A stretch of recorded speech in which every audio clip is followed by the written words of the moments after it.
So hello dear student, কেমন আছো? I hope প্রত্যেকে শুধু ভালো নয়, ভীষণ ভালো আছো।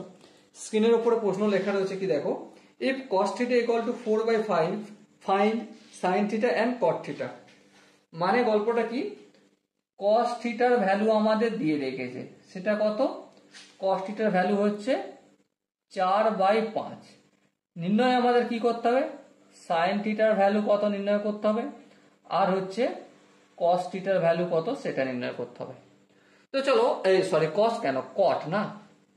চলো প্রথমে আমরা শুরু করব কোনখান থেকে, আমরা একটা আইডেন্টিটি খুব সুন্দর জানি, সেটা কি sine square theta plus cos square theta equal two 1। হ্যাঁ ঠিক। তাহলে এবার বলো sine square theta equal two 1 minus cos square theta হয় কি হয় না? হ্যাঁ হয়। আচ্ছা এবার দেখো সাইন স্কোয়ার থিটা যেমন থাকলো থাকুক, এখন পরে কাজ করব। 1 মাইনাস কস থিটার জায়গায় আমি যদি 4/5 লিখি, 4/5 স্কোয়ার আছে মানে হোল স্কোয়ার করে দিলাম, তার মানে 1 মাইনাস 4 4 16/25। এবারে যদি ক্যালকুলেশন করি, এলসিএম নিলে 25 হবে, 25কে 1 দিয়ে গুণ হয়ে যায় 25 মাইনাস 16। সো কি পাবো আমি, 25 থেকে 16 বিয়োগ করলে 9/25। তাহলে এটা কিসের ভ্যালু পেলাম, সাইন স্কোয়ার থিটা। সাইন থিটার ভ্যালু কত, অবভিয়াসলি 3/5 হবে।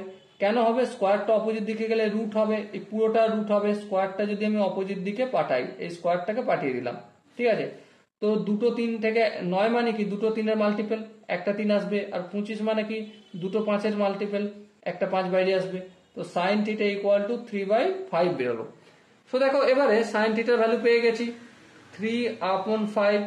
কট থিটা মানে কি, cot theta equal to cos theta upon sine theta. Cos থিটার ভ্যালু কত, 4/5, আর সাইন থিটার ভ্যালু কত, 3/5। এই 5 আর এই 5 হরের কেটে যায়, সো আলটিমেট কি হয়, 4/3 হয় কট theta value. Okay, I hope প্রত্যেকে এই কোশ্চেনের কনসেপ্টটা বুঝতে পেরেছো।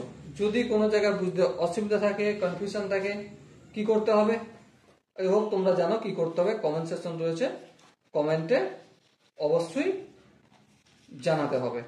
ওকে, সরিয়া স্টুডেন্ট, দেখা হচ্ছে নেক্সট সেশনে। ততক্ষণ পর্যন্ত ভালো থেকো, সুস্থ থেকো এবং জয় হিন্দ।